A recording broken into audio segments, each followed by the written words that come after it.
had an awesome week this week. We finished up corn yesterday, and today we're going to finish up spraying. Right now we're spraying our residual and our burn down for soybeans, but today we should be finished with that. All the corn was sprayed before it was planted. So our next pass with the sprayer will be when corn's about boot top tall. We'll be spraying it again. Today I did a little bit of a video inside the sprayer cab. So we wanted to go through and talk a little bit about what some of these controls are. What are we doing up here in the cab and monitoring and controlling?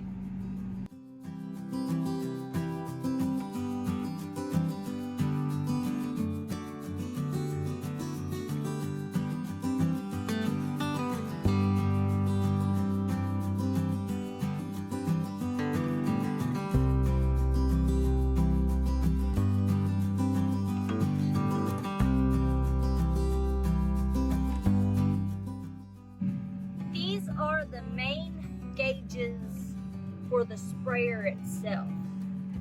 So as you can see, we're in park. There's the engine temperature, the engine intake temperature. So what's the temperature outside? I don't think it's 86 degrees, is it? But that's what it's at coming into the engine. Okay. There's the battery voltage. The 2200 is how many hours is on the sprayer. It thinks we're moving, but we're not moving a half a mile an hour. That's the speed that we were coming into the shed at. So that was the last thing that it saw before it lost communication with the satellites. What's the 900? That's the engine RPM. 900 engine RPM. So as we throttle up, it'll have more engine RPMs. Right now we're just idling, so it's at 900. There's our fuel gauge, water temperature, and oil pressure. If you're wondering, yes, farm equipment does have turn signals, and we do use them. This is the turn signal knob, and it's the horn. This is for your main pump that turns the pump on to supply water to your booms. You can see that's the main pump pressure. Agitation is where it recirculates and it mixes within the tank. And we don't have the auxiliary. So since we're filling right now, we have the agitation up, so it's mixing the chemical real well as it goes in, but it always stays on, right? Yes, it stays on, it mixes while we're spraying, then towards the end of the tank, I will turn the agitation off. That way it's not back there just splashing around in the tank when I'm trying to get it all out. Since we're just sitting here, the auto swath and the feet, it's saying 0, but it will say 90, right? We got 90-foot booms? The auto swath is what is a switch that controls it on and off when we're mapping the field to prevent the overlap. And that is called the auto swath control. The target rate is usually about 10 gallons per acre. Right now it says 9.7. Is that because you have it set a little bit lower? Well, I have adjusted that down so that my actual product is right at 10 gallons per acre. So just one way of fine-tuning the output is adjusting that number. Of course, we said the ground speed is, it's saying 1.2 mile an hour because we lost signal as we came in the shop since it's metal, the GPS signal. Right there's the total applied. That's how many gallons that was applied in that 22-acre patch where we ran out. So right there you can see that our gallons per acre is pretty close. So I've covered 22 acres and I've applied 220 gallons. So that's just right at 10 gallons of water per acre. The rate right now says 0 since we're not spraying, but it will say 10 gallons an acre. And there's field 63. So there's where he sprayed. So basically I've done the perimeter and one more pass. The sprayer doesn't have a clutch like most tractors do. The pedal there to the left is what adjusts the steering wheel up and down or in and out. The pedal there in the middle is the brake, and the pedal there to the right engages the auto steer. So the sprayer is driven by hydrostat. So this right here is what drives the sprayer. You push it forward and it'll go forward, you pull it back, and that's what will make it back up. So it's all in right here. It's how you stop, how you go forward. Of course, you have the brake, but most of the driving is right there.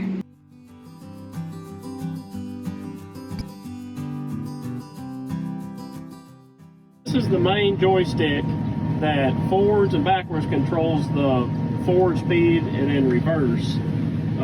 This switch here controls your spray on and off, and then this is your left and right boom. And what I mean by that is that you can fold each one independently, up and down, and then you can fold it in and out. And so it's like a little cone here that you can press in all directions, and one for each boom. And so that's how I raise each one going through a ditch. I can move them independently of each other. This is the main throttle. And when we're spraying, we are a wide open throttle. So pretty much it's either wide open or it's at an idle. These are the 6 boom sections here that I can flip on manually. And on the monitor up here, it represents blue is on, and then when they're off, they turn gray. Coming up, I've already sprayed there, and so we'll have a section down here that's going to cut off, and this is going to prevent the overlap. And now it's going to kick back on. And then you move on down here, and this is your foam marker for left and right.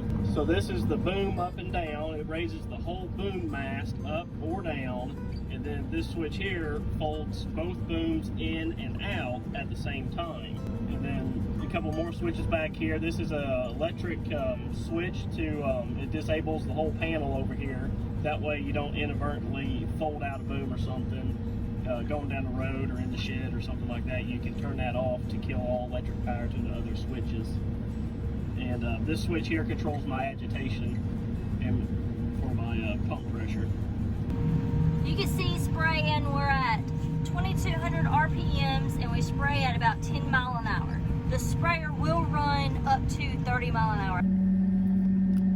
So this button here is a gear increaser. And so with it turned all the way down, it's like being in low gear or first gear. When you turn it all the way up, you are in high gear there. And so with the stick all the way forward, and then with this turned all the way up, that is road gear.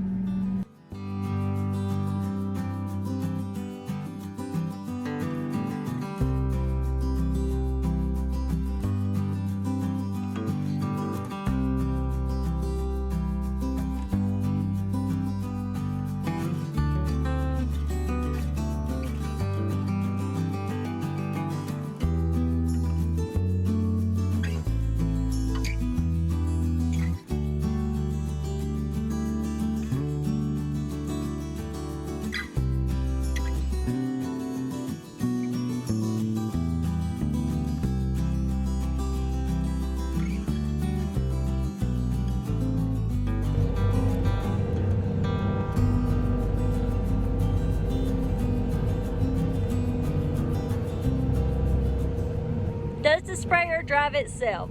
The answer is yes and no. When we start fields, we always start out with the AB line.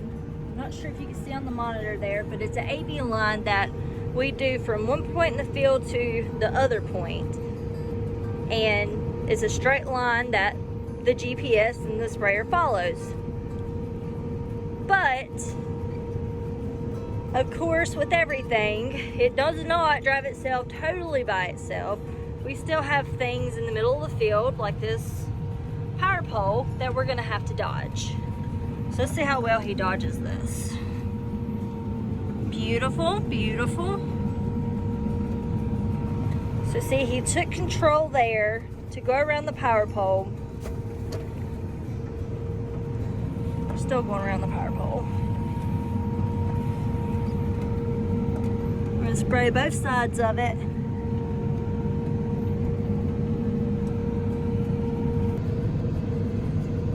So the sprayer drives itself on the AB line straight through across the field unless there's obstacles in the field, but also at the end of each turn row we have to take the wheel and turn around to get back on the next pass and the next AB line. So you see there, he just hit the auto swath and he turned it back on. So now we're spraying. We turned around.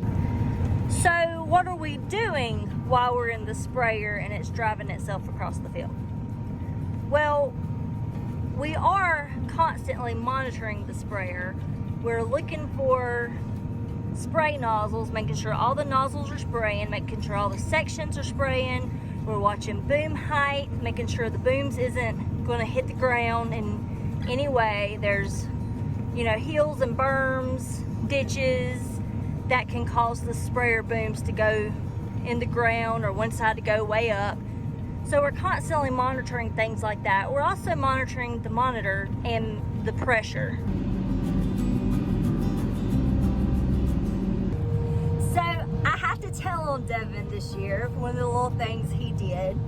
He sprayed 200 acres and he realized that one of the little sections on the sprayer, the section motor was broke and it wasn't spraying.